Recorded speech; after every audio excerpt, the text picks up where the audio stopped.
control. Oh, I'm ready to roll. And I've been daydreaming about this night for a long time. I wanna dance with you under the moonlight. I toasted a wild one. I toasted a good life. I toasted the lovers. I toasted you and I. I toasted a wild one. To you and I. To you and I. I feel the party coming on, and I know you'll come along when you hear it in your ear, yeah. I know you're feeling the way we're moving. Nothing can stop it. We going off here. I've been feeling it all day. I wanna let it go. I wanna lose control. Oh, I'm ready to roll, and I've been daydreaming about this night for a long time. I wanna dance with you under the light. I toasted a wild. Good morning, millennials. Welcome back to the Morning Toast. We're running 2 minutes late because we couldn't stop gabbing. We're a bunch of gabbing gals. It's not a good morning. I feel so stressed. I feel heavy, like there's so much going on. There's so much going on, and I feel stressed, like not because of anything going on in my own life, though I'm taking it on as if it is, but because of what went down in Bachelor in Paradise last night. And with the launch of our new show, The Snatchler, it has given us so much time to talk about it. We are going to record an episode right after this. The first episode of The Snatchler will be up today.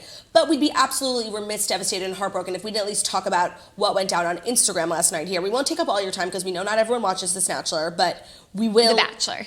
It's The Snatchler. Same thing. It's the Snatchler. We will number be 4 overall in the podcast store. We are and very that's proud. just what the Snatchler does. That's And just what we she will- She does. snatches. She snatches people's spots. We will be discussing in depth everything that happened on Bachelor in Paradise, all the drama of Blake and Bachelor and Caelynn, obviously, but also there's a lot of other interesting things going on that I really would have preferred they spend their time talking about last night. So we will be diving deep into how annoying Annalise is. Oh my God. Why can't Bibiana find love? She's literally the most perfect, precious gem of a woman with her body sparkles and her perfect face makeup without wearing any makeup. She's Benjamin Buttoning. No, she looks so good. There's so much to talk about, and we will go into all the little details. But at some point today, we will be making it a story, Blake and Caelynn, just because how could we not? How could we not? Honestly, I haven't stopped thinking about it. Like, I've just been going over in my head, like, what's going on.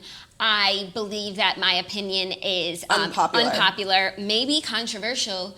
Ooh. But I feel as though it needs to be said, and I don't know if I can wait any longer. So No, wait, we can wait longer. We're not going to jump right in. It's 10:34. I don't know. It's just so top of mind for me. I truly can't think about anything Well, else. I I wanted know. to ask if you noticed anything different about me. I do. I'm looking. I'm wearing pants. Because I've officially decided I'm no longer going to subject myself to summer treachery of thigh bearing and chub rub bearing. I am officially taking my power back. It is autumn in my mind, and I'm wearing pants. Okay, good luck with that. And so are you, and long sleeves. I'm wearing my businesswoman special because we have hard-hitting journalism to report on today. And that's just my fucking cross to bear. Snitch, might you go investigate what that Yeah. sound was? Thank you so much. We're also going to do Dear Toasters today, which is our weekly advice segment. You can email deartoasters@gmail.com if you have any what's the word? Quandaries. Quandaries about your love life, your dating life, your work life. Let us know. Hit us up at deartoasters@gmail.com. We always keep it anonymous, don't you worry. Yeah, that'll be fun. Right now I'm going to do Dear Toasters for Caelynn. Justice for Caelynn, my friends. Okay, Everything that you're going to say, I'm going to make it about Caelynn and Blake because it's all I can think about. Did you watch Real Housewives of Orange County? Yes. It was okay. Honestly, I thought it was great. I love, what's her name? Bronwyn. Bronwyn. I was about to say Hortsmann. Honestly, her name is a combination of Bachelor and Hortsmann. Bronwyn. That is so funny. You know what? When I first met her, I was like, oh, she's so cute. She has 7 kids. She must live in a palace. But she had like a very regular house. Not that I'm anyone to judge other people's houses, but in the housewives realm, like you have to judge. And I just have to say, like the houses in Orange County have always been quite diverse. Yeah. But I just expected a little bit more from Bronwyn. I happened to be looking down at my phone when they showed her house, so I missed it. And I don't know if anyone else has YouTube TV and it updated for you, but now it's like really touch unsensitive. So if you want to go rewind, like you better be damn sure that's what you want to do because you're about to watch the whole episode over again. And I thought, you know what? They'll show me Bronwyn's house at another time. That's so funny. Okay, I can tell. So she might be living in a mansion on a hill. Or not. I would say it's like bigger than Tamra's, but not as like elevated, and it's lesser than like Emily and Vicky's. I consider Emily and Vicky to have the nicest houses. Okay. Would you agree? It's just, I don't know. It's like when you see someone who's hot, but you know them too well, so they're like not Yeah. hot anymore. That's how I feel about each of their houses. Tamara's new house is mad cute. It's definitely a step up. I love that she's in it. She appreciates a country club more than us. Totally. Running around her kitchen with her like itinerary from her country club. That is so something we would do. 100%. It is the season of Shannon Storms Bedore. Looking like a motherfucking snack. And She's the fucking snatchler today. Yes, and I'm obsessed with her friendship with Kelly Dodd. Like, it is just... I'm obsessed with Kelly Dodd. Me too. And, you know, I recently started following a lot of, like, housewife, not fan accounts, but just, like, commentators who have, like, a lot of funny things to say about housewives. And I guess a lot of them are, like, really up in arms that Vicky is not a part of the season. And they were just, like, tweeting negative things and just, like, boycotting the season. And then they were just, like, coming for Kelly because they stan Vicky and they don't want Kelly to be on the show, and they were saying such mean things about her boyfriend, but I think he's like such a cutie. They sound like LVP stands, and Yeah. two, Vicky started out the season like with the potential to be a housewife. She's invited to the first party, blah blah blah. The way, however, whatever she did this season was cemented her friend of housewife status. Wasn't good enough. So it was on her. We didn't start the season her not being a housewife. Like she was given that, Is that chance. true? Yeah, because. Like, it was only announced at the end that she was friend of housewife. She was filming with them. She is invited to this party. Like, so They far, go on a trip, and I think she's there too. so far everything's going like Vicky is a housewife. Yeah. But they just didn't now show her like package for this like the beginning of this year because she turned out not to be. Is Well, how I feel. Yeah. Well, I like Kelly Dodd's boyfriend. I think he's such a pee-jam. Like, he buys her jewelry. He's the plastic surgeon. This is like the perfect relationship. Totally. Plastic surgeon and a housewife. Lisa Hochstein. Gonna get that snatchler. I just found myself the whole episode being like, so many things were just Kelly and Shannon. Really? Kelly and Shannon. Delicious. Kelly and her new boyfriend. Tamara's new house. Please. Shannon's new body. Please make stop. So many things that were worthy. I just don't know if I would ever describe Real Housewives of Orange County as. And if we're recapping TV, we need to be talking about Caelynn and Blake. So Well, is there anything else you want to recap before we jump into all the drums? no, I'm ready Let to me- jump. let I'm me off the deep think. end. Why are you stalling? I don't know. I just like, because honestly, like, I have a pit about the whole situation. Okay. I don't know. I mean, I feel like I've cemented myself on this show as like the person with no opinions because I just like firmly stand in the middle of like every single debate. But I'm firmly standing in the middle of this debate. And I know it's popular to be on Blake's side now since like the text messages. Yeah. I think for the purposes of this show, it's good for where you're at because we need a little balance because I'm going to take Caelynn's side here, but everyone is on Blake's side, so we need someone to speak for those people. Cool? I'm not saying I'm on Blake's side though. Okay, well, let's get right into it. Without further ado, these are the Fast Five stories that you absolutely need to know. They are pertinent to the situation that you know them before you take a bite out of your morning toast. But before we do that, I'd be absolutely remiss, heartbroken, and devastated if I didn't let you know that today's episode is brought to you by Care of Vitamins. Get back into a healthy routine. With summer approaching, make health and wellness a priority again. Care of makes it easy to upgrade your health routine. Give yourself support this season with a boost of energy, whether you're looking for better energy, better sleep to maintain stress, or something else to help you feel your healthiest. Care of is a website where you take a personalized online quiz, which we absolutely love, asking you what your health needs are, like trying to curate the perfect vitamin package for you. And then every month they will send you a stack of vitamins in pre-packaged little pouches that are so cute you can just throw it in your purse. Perfect for travel. I have ashwagandha. I have milk thistle just to like make my duties a little bit, you know, smoother. It's been really premium and it's easy as hell because those little pill boxes are not cute. And then like opening all the bottles, some of them have to be in the fridge. It's not a premium experience taking Yeah. vitamins, but Care of makes it super premium. They really do, and my bones are stronger because of it. They make sure what you're putting into your body comes from the best sources backed by honest guidance and transparency, all available to you on their website. Care of now offers protein powders available in individual packets for on the go and tubs, all personalized to your fitness goals and dietary preferences. Swanky. For $25 off your first Care of order, go to takecareof.com and enter code TOAST, TOAST. That's takecareof.com and 25% off using code TOAST. TOAST. Vegan and vegetarian supplement options are available to match your dietary needs and to ensure you're getting the nutrients you need for those specific diets. Look at them just being like, you know, thinking about everyone. Yeah. Love Care of. If you haven't checked it out, do so.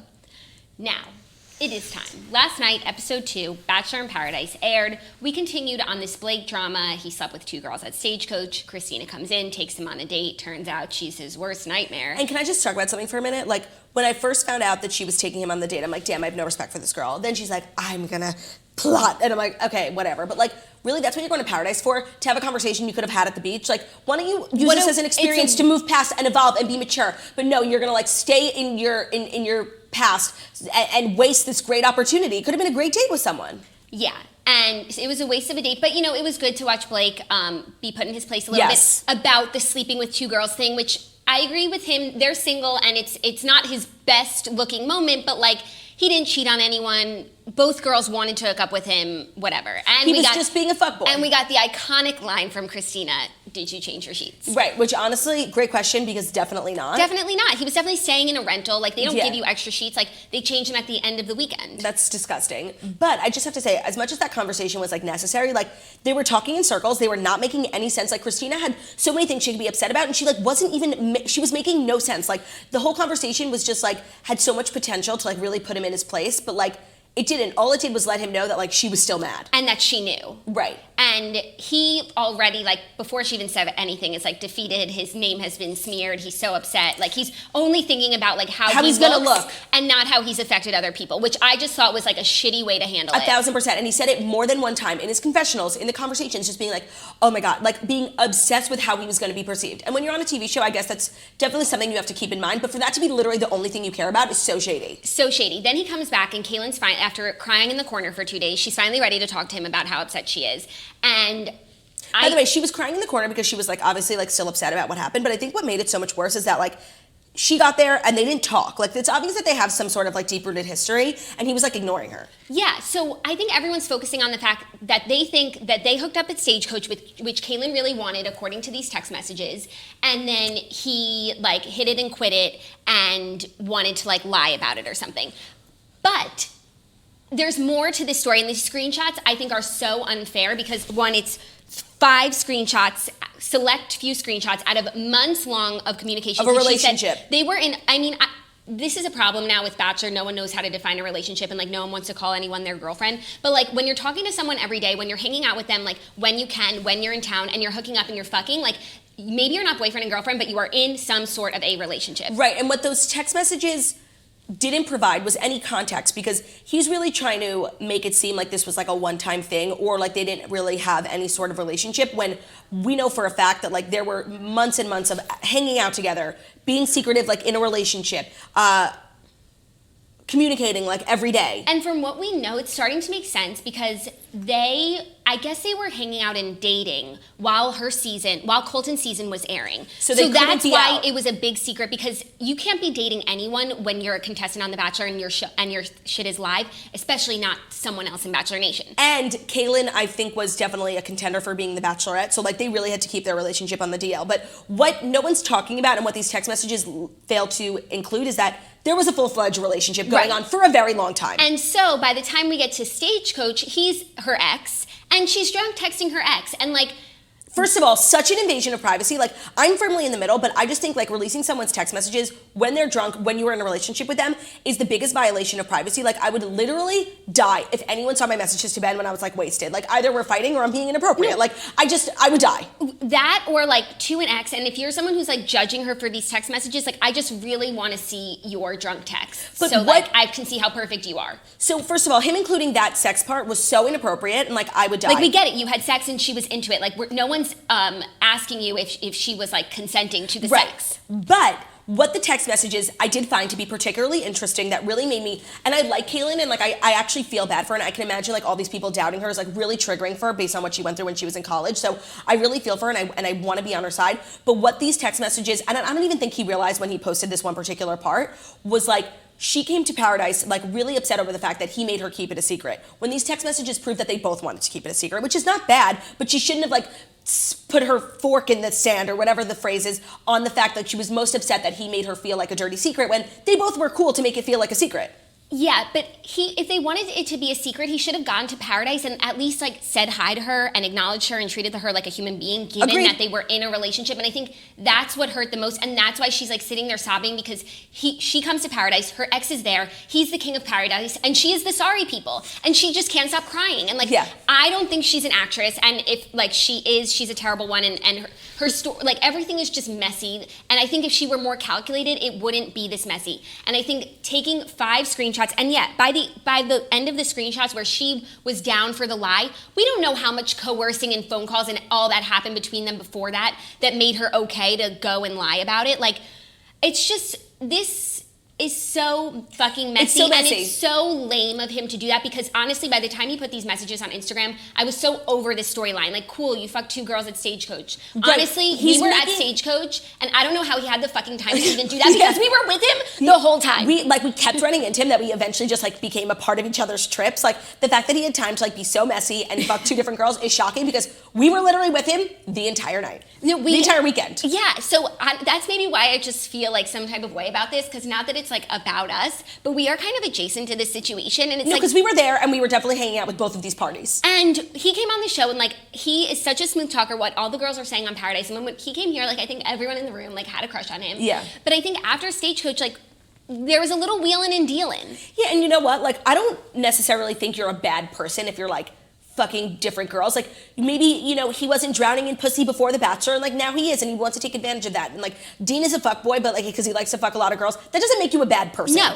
And I firmly, and he was just like he was definitely in his own head when all this stuff was happening on Paradise and like he doesn't realize like the world was talking about Luke P and Jed 5 minutes ago and like literally I couldn't pick them out of a lineup. Like I don't care anymore. Like things change so fast, but for him he was like the world is falling apart and like I need to do. This is so messy. There's so many gaps missing. I feel like this is Tati Westbrook, and I feel as though... Wow, are you going to steal my call? By the way, I thought it before you even said it. I said it to Ben. Ben. Are you going to steal my call? Margot, I thought it before you even said it. But you didn't it's say that it. like you think you're so convinced when you see this because it's like, oh, this has to be true. And the world is commenting, every single person from Bachelor Nation, girls included, being like, tell your truth, you're so vulnerable. Like, that's what we thought with Tati. And then James comes in, and I thought at the time, I'm like, there's nothing James could say that would make me believe him. And now, you know, I am a James Charles stan with my James Charles phone case. Like, I feel as though, I don't know if Caelynn is going to respond, but I feel as though she might have some serious receipts. And I didn't mean to copy your analogy. I thought it as well.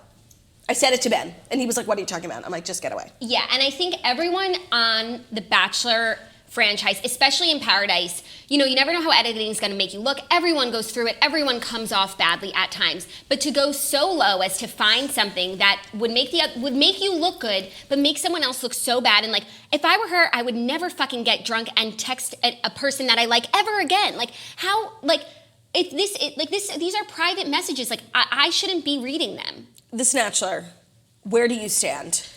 So last night when he released the text, I was like, I'm staunchly on Team Caelynn, just because, like, I literally didn't care what they said. Just There's the fact something that wrong. he did it. There's something It's such so a wrong with you low-down, if dirty you thing to feel do. like you have to release someone's drunk text like that. And we need to talk about his statement for a second because he put the statement up and then 10 minutes later he released the text. And I have to say, when I saw the statement, I did DM him because we have open DMs and I was like, I really don't think you should do it. And he never answered.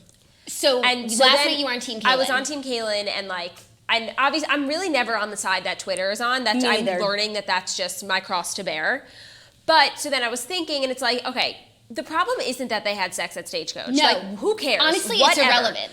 But the thing is that when nobody, on Caelynn's side, it's like when nobody's talking about, because nobody knows, is that they were in a relationship for months. So everyone's like, it was a one-night thing. It's why is she missing getting context. It's missing context. Like, why is she getting so mad? Like, blah, blah, blah. So that's what you need to know. They were in a relationship. She drunk texted her ex, and that's why she was so forward. Do you think if she just liked this guy, she would be that forward and be like, no, let's just have sex? Like, no, they clearly have a had relationship. sex before. Like, Right. it's an ongoing You thing. wouldn't say that to someone you've never had sex with. Like, she's not a prostitute. But then my problem with Caelynn is that, like, the way she approached the whole thing on Paradise. But it's do like, you think that could be related to editing? Maybe, but we saw in those texts that were a week before, and he even said on the show, sorry, Christina said on the show yesterday that Blake told him a week before, and she was like, well, that's convenient. And now we know it's because him and Caelynn were trying to figure out Right. if they should tell people. I don't know, just Christina, like, leaving comments on his pictures, like, you're very much a part of this, too, and, like, you should be mad at Blake. You're just, like, the girl who, like, gets mad at the girl your husband had an affair with and, like, not your husband. You know what I mean? She is the worst kind of girl. I absolutely hate Christina. Me too. She's the one who gets mad at the girl. Like, Yeah, and by the way, she doesn't there's a realize special that- place in hell for girls like that. She doesn't realize that Caelynn is a fucking ally. Yeah. Yeah. It's She so should've annoying. come Can we in and talk be about the statement? The enemy of my enemy is my friend, and these two girls could have. And I don't think he needs to be taken down or whatever, but he just needs to treat like the people that he's fucking a little better. No, just have a little grace for the girls you're penetrating. I don't really feel as though I'm asking that much. I don't think it's too Also, much to everyone be on the asking stream for is like, grace. they weren't in a relationship. Does anyone have confirmation? This is us giving you Oh, confirmation yeah, that we know for a fact. We know for a fact, like, we're not super friendly with Caelynn, like, we've met her twice, but we have mutual friends with her, and we know for a fact that they were in a relationship, and that's us giving you the tea that no one else will. And that's what these text messages are so problematic. One, because it's a fucked up thing to do, but two, because they lack the most important context. Yes, and also even in these screenshots, context. these screenshots like from the Stagecoach sex, it's like he sent her a picture or a GIF or something and then like cut it out. Like, what was it? No, yeah, it's strategically scrolled. You know, so it's like I don't care about your screenshots. Like also like Ken Vanderpump, like go away. Yeah. No, this is John Sessa written all over. And then it brought me back to another Beverly Hills comparison because this takes people back to Caelynn versus Hannah, and like now it's like, oh, Caelynn really was the villain, so manipulative, blah blah blah. But in all of that, we never found out what happened because nothing happened. They're just two girls who should have gotten along. No, but didn't get along. And I feel like that happens all the time. Like I was comparing it like Dorit and Teddy. Like I love them both, but they don't like each other. And because there's literally nothing in common. But there's nothing wrong with either one of them. And I feel like Caelynn and Hannah are just so different. It doesn't make one of them the bitch and one of them the sorry person. It's just like they aren't each other's people. Yeah. That's fine. I feel like we should cap it here. I think so too. I think we've given our opinions. We'll go in depth more, all about the statement on the Snatchler, and then all the other things, because I have just as many thoughts on Blake and Caelynn as I do on fucking Annalise, okay? Oh my God. Yes. We will talk about it on the Snatchler later today. Subscribe. The Snatchler. The Snatchler, it's sweeping the nation. She's coming to snatch your lore. It's happening. Yeah. She's snatching snatching your it up. lore. And she's the Snatchler in paradise, and that's like the scariest That's kind the of craziest. Snatchler. By the way, I just have to say, there's nothing even remotely paradisial about paradise. Like those beds, the humidity, like, ugh. No, I think the ocean is literally a green screen. Like they're not like they'll get zapped like a dog if they go in. Yeah, right. Except Jim, whatever.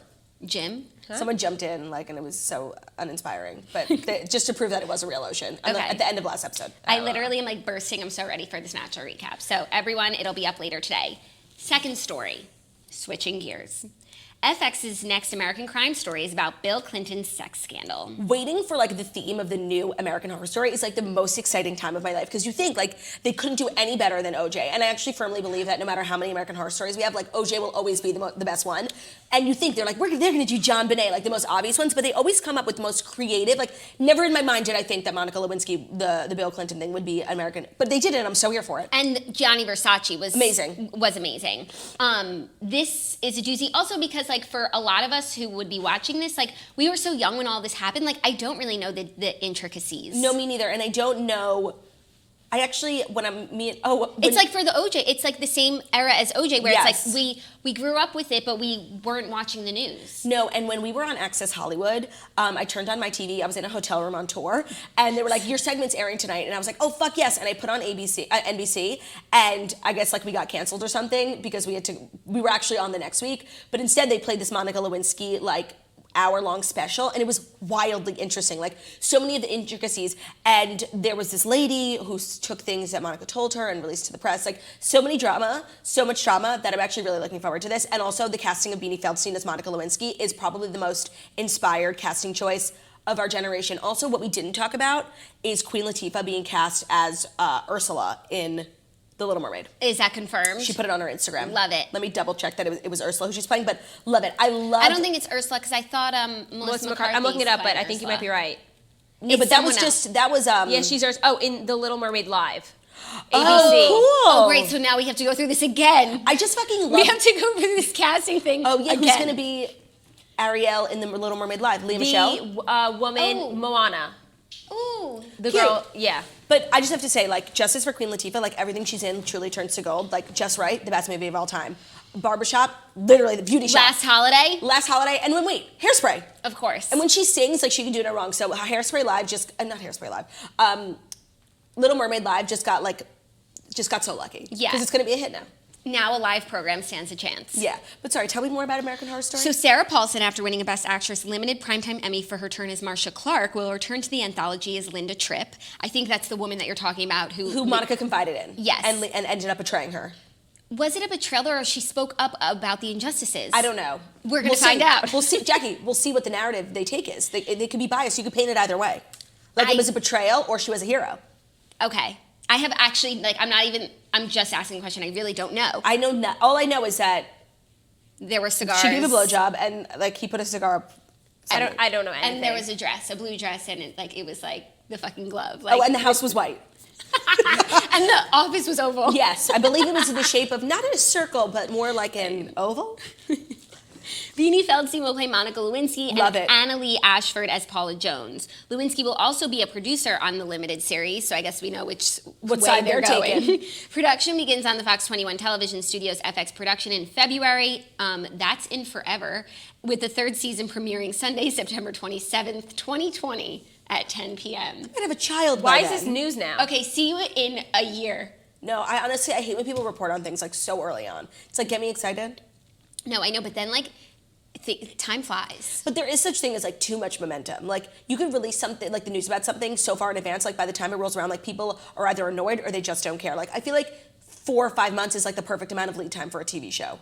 Yeah, but you know what? I'm glad to know this. Like I'm excited to get excited. Maybe I'll watch some documentaries about it and like then have more information going that's into a it, good so I idea. could be like, hey, Yeah. that's not what happened. Monica Lewinsky's like an interesting category of celebrity where she's like famous for like this awful thing, but she like gets to go on Watch Happens Live because of it. So like, But does she like have a job? I don't know. I don't know. I think she does TED Talks. Do they pay? I do think they pay. I don't know if hers are like, breaking YouTube. No, I but, think that they would be. like, what does she do for Like rent? she talks about like internet bullying. What does she do for rent? Right. Did she get like a settlement or anything from Bill? I don't know. Who's gonna play Bill and Hillary? I don't know. Are Hillary. they going to be in it? Honestly, they should have Kate McKinnon play Hillary. Like, she's so good at it. Yeah. But she's good at it in like a satirical way, but like maybe she could take it in a serious direction. Yeah, I'm down. Yeah. And then like, honestly, the guy who played George Bush should play Bill Clinton. Like, he's just perfect at being president. You mean Sam Rockwell? Alicia Bitch Longlegs' Husband, husband? yeah. Sam Rockwell. That would be really like a great casting. Yeah, he should just play every president. Yeah, no, and didn't he also play Dick Cheney? No, that was Christian Bale. Oh, but he was in the movie.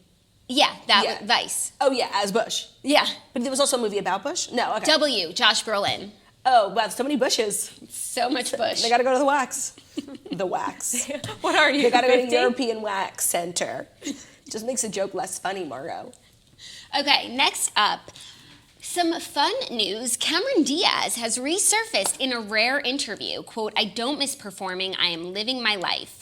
Cameron Diaz hasn't been on screen since 2014's Annie, and in a new interview about her life and happiness now, the retired actress said her time out of the spotlight is entirely intentional.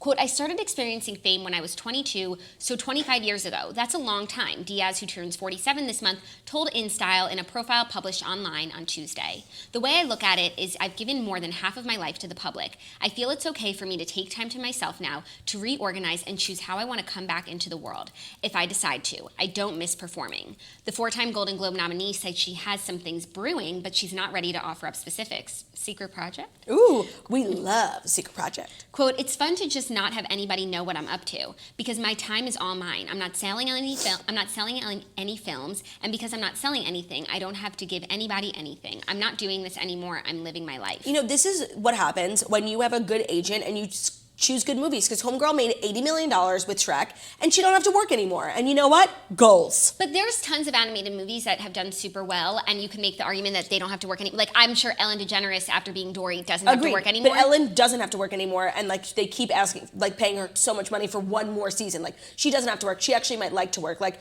I think that like Cameron Diaz and her husband like want to start a family, and like there are a bunch of animated movies that do really well, but that don't have 4 films. And I'm sure Cameron Diaz had a deal where she got, like, every time the movie made $1, she did too, like one of those back end deals. Yeah, but not it's everyone like gets Tom that. Hanks in Toy Story. Like, I'm sure he's 1,000%. living large. Yeah, but Tom Hanks probably likes to work. Like, some people just don't. Maybe it was like this Shrek pact, because also Mike Myers did that. Yeah, where no, he it just, wasn't a pact. It was like the first movie of its kind where those people got like those types of deals. And it's like everyone who was Eddie Murphy never worked again. Like, if you were in Shrek, you never have to work again, and neither do your grandchildren. Damn. So lucky.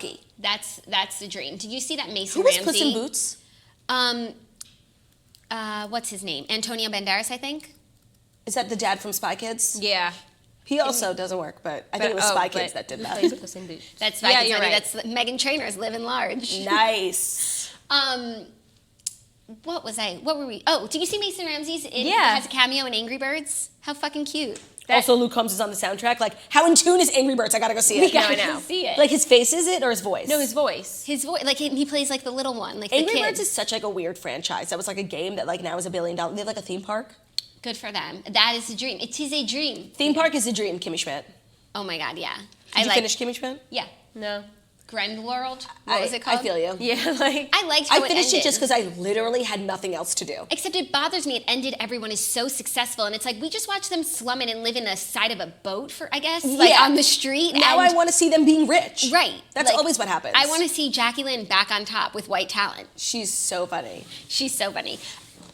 We haven't talked about Cameron Diaz much because She doesn't work. Right, she's not like in the press ever, and I just love her. I feel like recently I've had a new appreciation for her. I feel like growing up, she was kind of like a Jennifer Aniston to me where I didn't get it, but after The Other Woman, like I turned a corner. No, it's something about her, like, you can consider her like a Kate Hudson, like, rom-com, but if you think about her catalog of movies, like, she, more often than not, chose, like, really excellent roles. Like, okay, The Other Woman, but Something About Mary, like, that's just not a regular rom-com. Like, that's Right. not a failure to launch. That's a real fucking movie. The Sweetest Thing. Oh, the best. Like, you think of her, you just loop her into, like, those other, like, tall, skinny blonde girls who, like, did a bunch of rom-coms, Fool's Gold, but she's not. Like, she is her own entity. She's not a Katherine Heigl. She is, and it took The Other Woman for me to realize that because What else is she in? I was about Annie, to look it up. she did a great Annie job. as Miss Hannigan. Like, if you could be Miss Hannigan and then also be like Carly the lawyer in The Other Woman, like, you are a talented, diverse actress. And Miss Hannigan is an iconic role played by iconic people. So even though, like, I guess the movie wasn't a huge success, The Mask.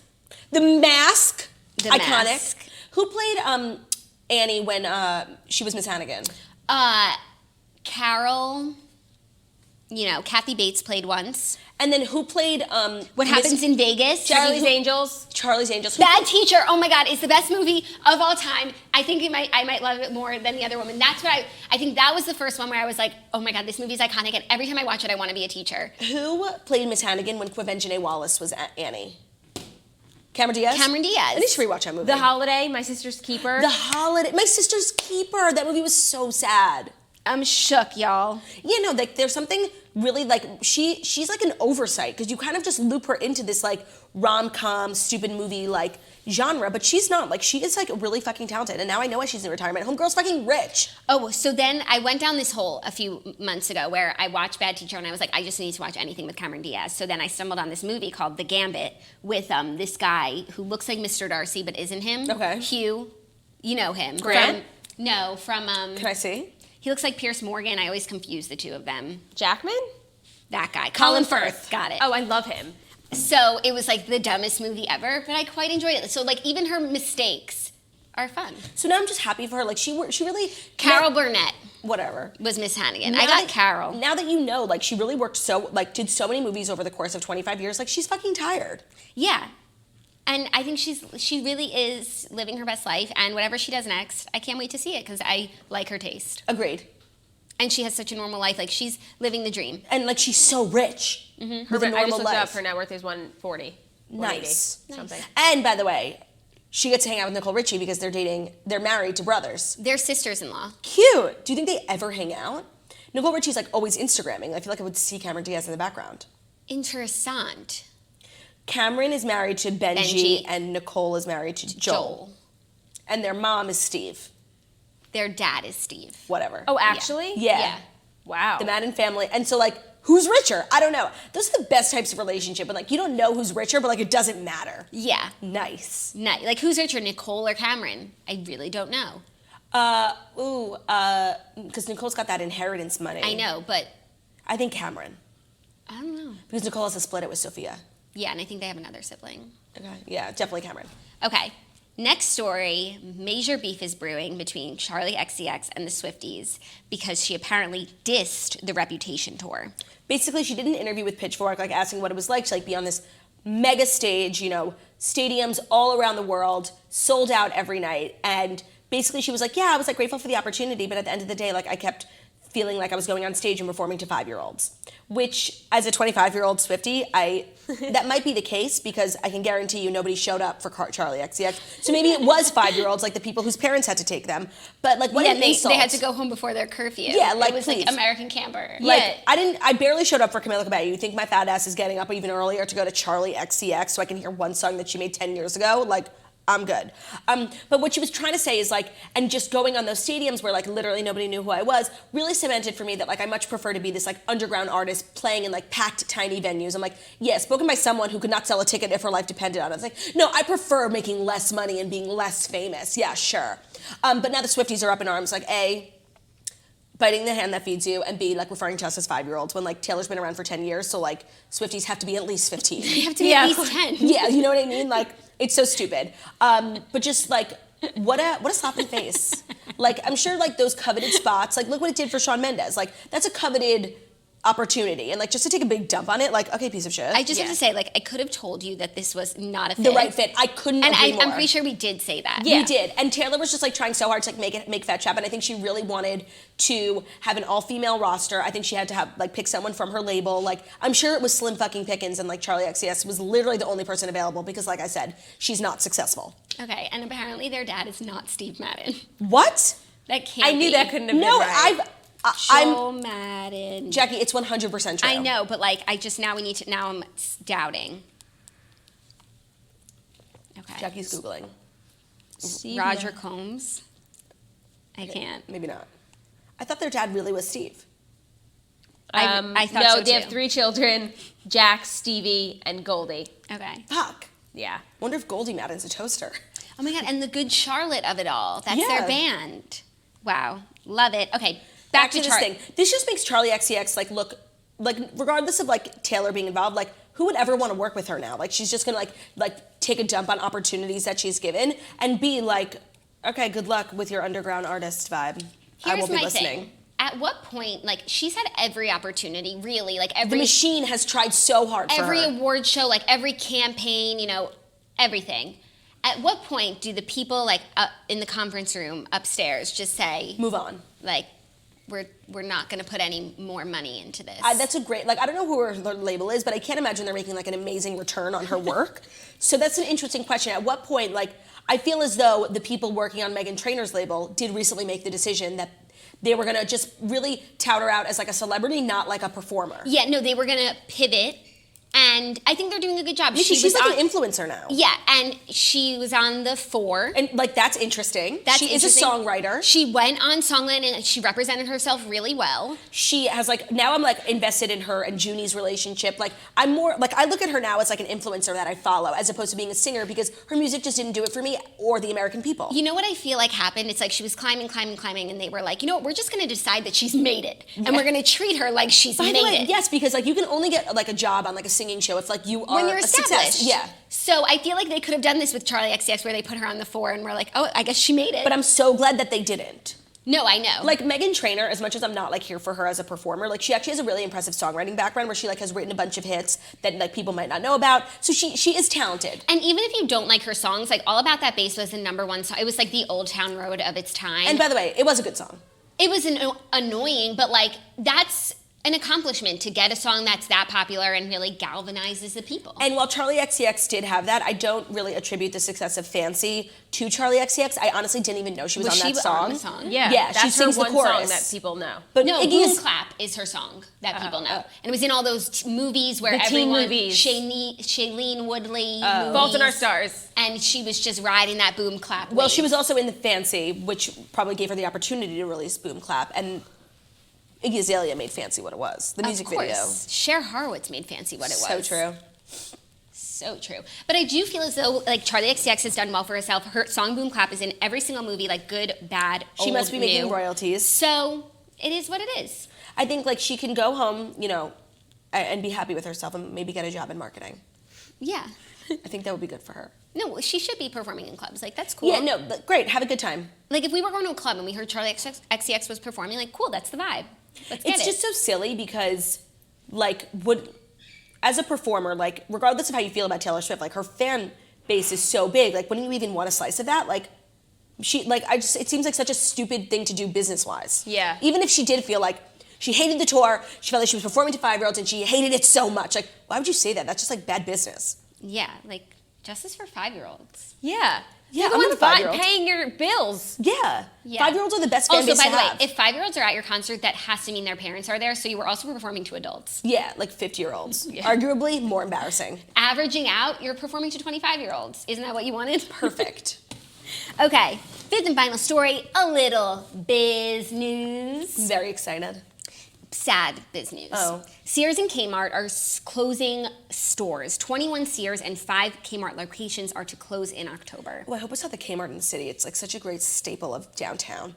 Isn't it a Kohl's? No, it's No, Kmart. there's a Kmart in Astor Place. Yeah. Oh, I I've thought it was- been. It's like perfect for the college kids who like need stuff for their dorm. It's like really a great Kmart. I really hope it doesn't get taken down. Hopefully not. More Sears and Kmart Are stores. they owned by the same conglomerate? I guess so. Yeah, Sears. I guess they're both owned by Sears, with CEO Eddie Lampert. So Sears is truly maybe like one of the saddest chains. They like can't get their shit together. And I went to a Sears once. What do you assume they sell at Sears? TVs. Right. That's what I went for. It's not PC Richard. No, they only sell like kitchen appliances. Like you need a microwave. Like no, I need a fucking TV. Interessant. Weird, right? Weird. After closing thousands of stores over the years and nearly 6 months after emerging from bankruptcy, the two retailers' parent company announced Tuesday that 21 Sears and 5 Kmart stores will close in late October. We have made the difficult but necessary decision to close 26 large format Sears and Kmart stores, the company said in a statement, noting that Sears auto centers at many of the stores will close in late August. What's an auto center? I don't know. Maybe they fix cars. A center for auto. Oh, thank you. You're welcome. According to the statement, liquidation sales are expected to begin around August 15th. Ooh, sales. And eligible associates will be offered the same number of weeks of severance as offered to employees of Sears Holding Corp. You know what we should do? We should take advantage of them being low and buy a Sears and like build out a studio and have an audience. That would be cool. Maybe actually I do want the Kmart in the city to go out. We could buy the property. Totes. It's a great location. It is. This is really sad for the Sears and Kmart employees. I mean, yeah, and any time like a brick and mortar store goes out, it's like sad because it's like one more step into robots. Yeah, that's really how I feel. It's like Jeff Bezos, one small step for Jeff Bezos. Yeah, no, it's like with every brick. You know what? I'm not gonna finish it. I don't think I'm gonna make it funny. I understand what you're saying. It's like okay, it's like with every brick, with every retail brick. No, I don't know. I understand what you're trying to say. It's like with every physical brick put into Yeah. a brick and mortar, taken away, it's going to It's like $1 in feeding Jeff Bezos' pocket. It's like feeding a robot. I actually saw a graph That of was like the worst analogy. That's why I tried to stop. I know, I tried to help. Thank you. I went down with you. and arguably you brought us down because I was trying to really like cut our losses. I read a chart on Instagram, so I don't know if it's true. It's like all the things that Jeff Bezos' wealth could do. Okay. It's like if he gave up all this money to like fix the world problems, like he could end poverty in America. It was like a million things. Like he should just do it. Okay, but like, or all of the top people like could give up a quarter. Like, Yeah, why- but I'm just saying it's like it's all one person. Like just do it. Take one for the team. You know.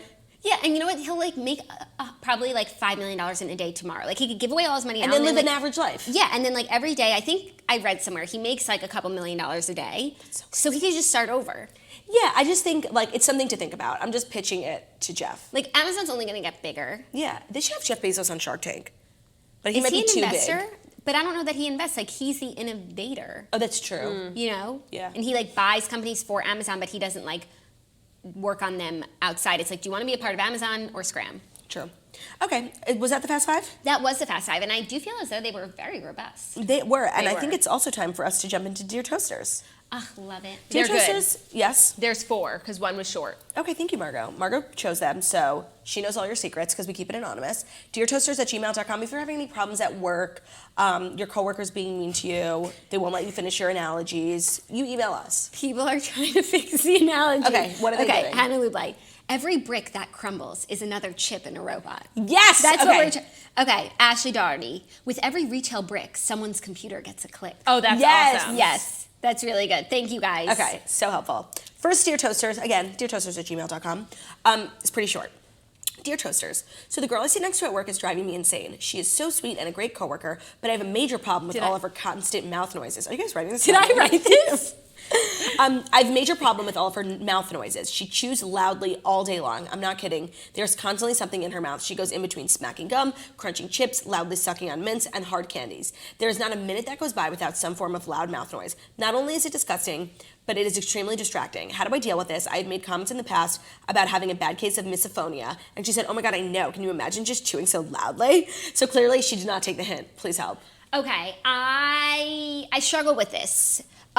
First of all, get yourself some AirPods. Second of all, like, for example, I am someone, I feel as though I chew normally. Have you guys ever heard me chew annoyingly? Never. No. But like Zach thinks I chew so annoyingly. So if this girl does have misophonia, like maybe there's nothing wrong with the other girl. It's just like her being cross to bear. sensitive to it. And in which case, like it's her fucking cross to bear. Like she wouldn't work sitting next to anyone. Yeah. So maybe just excuse yourself, maybe like work from a little pod or something. This is where perspective is really called into question, because is the girl being dramatic or is the girl a loud chewer? Like if you have truly misophonia, then it is probably not, she's not doing anything crazy, it's just irritating you. And honestly, as and someone... in which case, like you can't say something to her because she's not doing anything wrong, like she's allowed to fucking eat. Right, and as someone who firmly believes in the power of snacks, like for you to take that away from her would just be like truly unjust. I totally agree. And very sad. You look cute today. Thanks, so do you. Thanks. We tried. We tried because we thought like we were really going to be delivering breaking news, which we are supposed to do every day, so we should look nice. No, but like we don't always have the scoop every day. No, and, that's like true. people are waiting with bated breath to hear our opinion about the fact that Blake and Caelynn were pretty much dating for months, and that's why it matters. I feel as though my wardrobe has truly been elevated in the past few months, ever since we started working with ThredUp. Agreed. And also my conscience is clear because it's like a sustainable, better for the environment way to shop. Shopping Agreed. secondhand. I just think it's something we should talk about. I completely agree. Did you know that 26 billion pounds of clothes are thrown out each year and that 95% of them could have been recycled or reused? The textile waste problem is huge, and buying and selling secondhand clothes provides such an easy solution. That's why we love ThredUp. They are the world's largest online resale store where you can buy and sell secondhand clothing. They make it easy to clean out and then restock your wardrobe affordably. That's the best part. It's like you can buy with ThredUp, but you can also sell with ThredUp. I've always liked the idea of thrifting, but I don't have the time to dig through racks of clothes that aren't in my size or style, but ThredUp has transformed the thrifting game. You can filter by almost anything: size, brand, style, color, or even condition. You can also have searches and favorite items that you have your eye on. So I got two things from Alice and Olivia that both had the tags on it, and they were like $20. That's amazing. Because new with tags, what else can you ask for? That's really like a steal. No, I know. Like, I feel as though Should be I'm stealing. illegal. Yeah. Along with your great deals, you can score while shopping at ThredUp. They are an amazing resource to clean out your closet. Order a free clean out kit once, fill it up with your items, and then send it back. They take care of everything else. You'll earn a little cash or credit for what sells, and then the rest is responsibly reused or recycled. It feels good. For a limited time, they are offering the Morning Toast listeners up to 50% off your first order when you go to thredup.com/toast. That's on top of the already low prices, so hurry up and take advantage. That's thredup.com/toast. That's no A. thredup.com/toast for 50% off select items today. Terms apply. thredup.com/toast. So I think we've decided that girl is just a drama queen, and just to leave her coworker alone. She should leave her coworker alone because it's very likely that this is, something that's specific to her, and the coworker hasn't done anything wrong. So like maybe she should move seats, but she might sit next to someone else whose chewing bothers her. So maybe she should sit alone. I don't know. Maybe she should work from home. For misophonia, like sometimes headphones don't work, but earplugs might. Maybe try or earplugs. Even white though noise. Earplugs are so rude. And earplugs, by the way, don't work. Like when Theo was a baby and he would wake up at like 5 a.m. barking, we got earplugs from CVS and they just don't fucking work. That's where we got our ears earplugs. But like, how dare they just sell a product for years? Earplugs have been sold in CVS's all around the world and they just don't fucking work. Some people would disagree. Like I know Dana uses earplugs because I don't know, she always wore them in college. I don't really know why. And she loves them. She always has a pair of earplugs on her. Bullshit. I'm calling bullshit.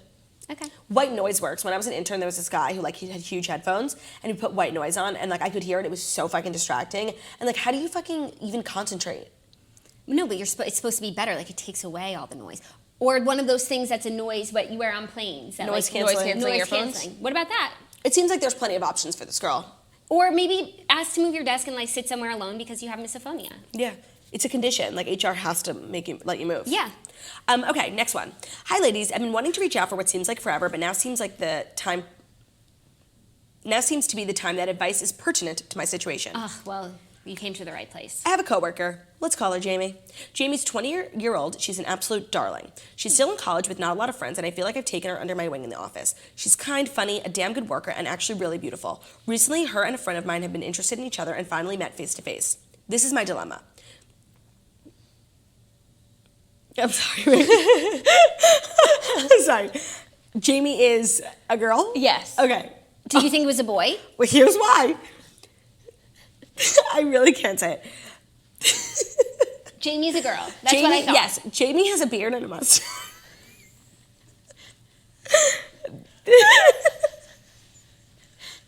Like on purpose? I feel bad. I don't know. I really want to stop laughing. Do you want me to read it? No.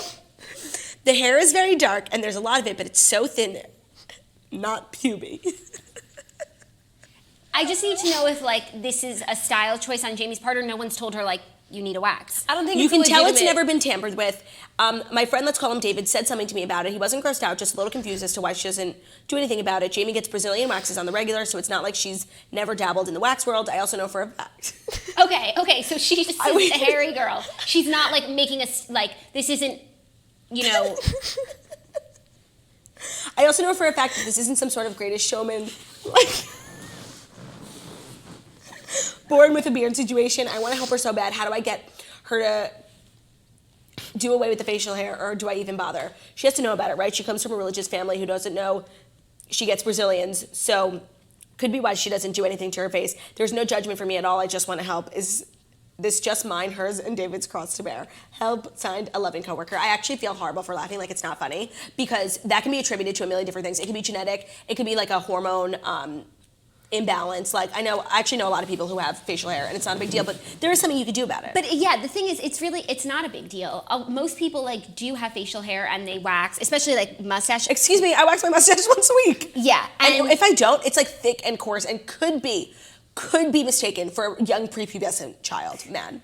And here's the thing about facial hair. I feel like it's actually the one thing that like you can't see. Like when you're looking in a mirror, like there's not bad light hitting you. Like, but when you're talking to someone, like that person sees those things. So you run the risk of ruining the friendship if you say something. Maybe be like, and this is my favorite suggestion to make, is be like, hey, like, you want to go get, I'm going to get my lip wax. I'm going to get my lip wax. Like, do you want to come? I got a 2-for-1 special. And if she's like, no, I'm good, then okay. Then she likes it, and that's her. Then it doesn't bother her. But if she's like, really, I've never gotten one before. Like, I kind of feel like I need one. You know, she might open the door, and then you could be like, try it. Like, I think it's so everyone does it. Like, it's so not a big deal, and that's my favorite way to go about things. Like, hey, I'm going to get deodorant. Anyone want? Yeah, go take a shower. Want to get in?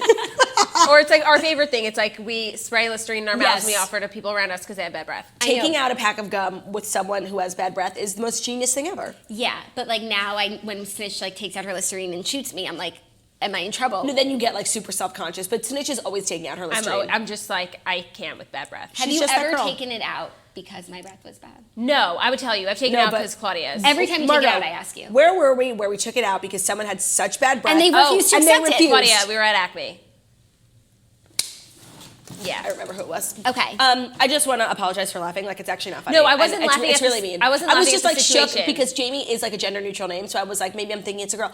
And I really want to apologize because it's not. Me funny. too. I wasn't laughing at the situation. It's not a funny situation. The way the girl wrote it, it was Yeah, just, it was just funny. And like her saying Greatest Showman, like, come on. like that's gonna elicit a laugh. Get to the next It's one. not funny. I know, I think we gave you a great solution. Like, hey, 2-for-1, lip waxing. Anyone in? And Yeah. then if you get her there and like she's comfortable, be like, cheeks. You know what you have to do? Take her to a nail place, because those ladies, like when I'm doing my manicure and my arms, they go, oh, arm wax? I'm like, no, thank you. But so if you get them close enough to one of the manicurists will just be like, lip wax? Because it's their job, and it's actually super helpful. But this might be something that she's thought about before, but is nervous. Like no one in her family's ever done it. She doesn't know that it's like a very standard thing. So just if if a stranger suggested it, she'd probably be like, oh no, I don't do that. But if a friend was like, hey, this is a normal thing that I do, she might inquire for more information, which is all she needs is information. And with that, she can do what she will. Knowledge is power. Yeah. It's just, it's both things. It's like, you know what? It's not your business, like what Jamie wants to do with her face. But also, like, if you're friends, like, you look out for one another. Yeah. And she said she took her under her wing, so maybe it's like she's like older than her or something. Right. And like, With that said, I feel like I know people who I'm pretty friendly with or have been friendly with in the past who like have had this situation, and I've never said a thing. No, of course not. Honestly, like now I'm actually turning. You know, it's not your fucking business. Yeah. She's gotten through life this far. You said she's beautiful. Yeah. Who gives a And shit? also, like, if David is not the one to accept her for who she is, like, bye. Yeah, totally. nitpicker. I'm sorry, I changed my whole Judge. perspective. Judge David. Oh, you're perfect, David? You're perfect? I change. Yeah. Not cool. Next one. A year ago, dear Toasters, my boyfriend and I secretly married at City Hall with no witnesses other than the photographer we hired to capture the day. I'll back up to add some context. I met the love of my life, my absolute person and soulmate on what else? Tinder. We were both 32 at the time, and we immediately knew that this was a forever thing. He dated for years with no luck, and I'd been in a relationship for 9 years, married for 4 of them, but had been divorced for 3 years, and before I met my new boyfriend. My boyfriend and I have been serious from the start and spent a lot of time with our family and friends, and everyone is beyond supportive and thinks we're a perfect match. After only a few months of dating, people already started asking about an engagement, which we always laughed off because we just met. I personally don't want to have another wedding, and he never wanted one to begin with. We felt we had already committed to spending our lives together, so we'd do just the legal paperwork at some point and keep it moving. Then one night, 5 months into the relationship, he said, "I'd marry you tomorrow at City Hall," and the conversation continued from there for the next few days, as we planned how to do just that. We picked the day, I got a white cocktail dress, we hired a photographer, took off work, and showed up at City Hall with a bouquet, ready to take the leap. We knew that we were meant to be, and we didn't want any of the stress, pressure, or opinions of others to mess that up. Genius. Genius. A year later, it's still a complete secret to everyone except a few. A year? Yeah. A year. Except a few Uber drivers, some strangers we've met at bars, and recently his HR lady. Now comes the tricky part. We want to tell people the truth, but how? We don't want to hurt anyone's feelings for lying to them this past year. We don't want them to throw a huge party and tell everyone. Should we just tell people one-on-one? Do we announce it on Instagram after telling our families and closest friends? Do we get a ring and just fake a proposal and never tell anyone we've been married this whole time? We have no clue how to get out of this lie. I'm so proud and in love. I just want everyone to know that he's my husband, but what on earth do I do? Hoping the toasters can come to the rescue as they have so many times in the past. Sincerely, secretly married. Okay, one, I'm so happy for you, and this is a wonderful problem to have. Yeah, no, and as someone who has been through the wedding process, like, this sounds like a fucking dream. One day of work. 2, how in the world have you been lying to your family for a year? No, that's crazy. And I think your family's going to be so happy that you got married, you did it your way, and that like you are in a good place, but they're going to be upset that you didn't tell them for a year. So that's the part that you need to figure out how you're going to explain. Also, like, figure it out soon, because the longer the lie goes on, the worse the reaction could be. And at the end of the day, you're telling them something happy and celebratory. Like, it can't be that bad. No, but then it's like, if I knew that you were married for a full year and like we're close and you didn't tell me, it's like, we're not close. Yeah, no, it makes me doubt. Yeah, and it's like, what else don't you tell me? You know? And why wouldn't you tell me? You don't trust me? You don't think I would be happy for you? So maybe like every relationship is different, but I don't know. I'm just like, I would be really upset. And I'm upset that I'm just finding out now that you got married. Yeah, I would say the best, of all the things you suggested, don't fake a proposal. That is the worst idea and prolongs the lie, and then you're lying more and it's more complicated and it will fall apart. I would say tell your close family and friends like now, and then do a post on Instagram. That's cute. It's like a cute concept that like you really just like wanted to like spend this year, whatever. Like you could frame it and have a cute narrative. Yeah, you could be like, we got married like privately because we didn't want to deal, like you've been through this before, you didn't want to go through it again, fine. And then we kept it to ourselves for a year just so that like we could give the happy news that like we're in a successful marriage. Like, yeah, but tell the family. And not have to like make you guys go through it with us. You know, we were figuring it out as we went, and now it's figured out and we're happy to tell you. And don't lie anymore. Stop lying. Like truly, lies are not good. Honesty is the best policy. I feel like the one thing I learned in school, like growing up, that actually like was valuable is that like lying is not good. Like I don't need algebra and I don't need geometry, but like in kindergarten when they were saying like, what's popular is always right and what's right is always popular. Like tell the truth. Like totally. Yeah, all of those signs really were like gold mines. Like never stop asking why. I mean, at a certain point, like you can stop, but like in general, question things. Yeah. Also, I think about maybe once a week how pertinent that poster is. What's popular isn't always right. And what's right isn't always popular. Literally today, Blake and Caelynn. Like, the world took Blake's side, but like, I kind of feel for Caelynn. And I won't stop asking why. Right. Never stop asking why. And you should treat unto others as you would have them treat unto you. Yeah, there's a reason why that's the golden rule. Yeah. Under the golden arches. Thank you guys for listening. I thought we had one more Dear Toasters. No. Oh, that was it? Yeah, and also we gotta go. We have a podcast to record. Okay, the Snatcher will be up later today. Feel free to subscribe. It's number 4 in the iTunes store. It shouldn't be that hard for you to find. It's also available on Spotify. This has been the Millennial Morning Show, The Morning Toast. We go live Monday through Friday, 10:30 a.m. Eastern Time on YouTube, and we're also available as a podcast on Spotify, iTunes, Stitcher, anywhere you can find us. Make sure to subscribe to us on YouTube. Give this video a big old thumbs up. Turn on post notifications if you want, and then also head over to iTunes, leave a review, subscription about how amazing, talented, 5-star hosts we are. Thank you guys so much. Have an amazing day. Have an amazing day. I have so much to give to the Snatcher right now. Like, I'm just going to vomit all over the podcast equipment. Mwah!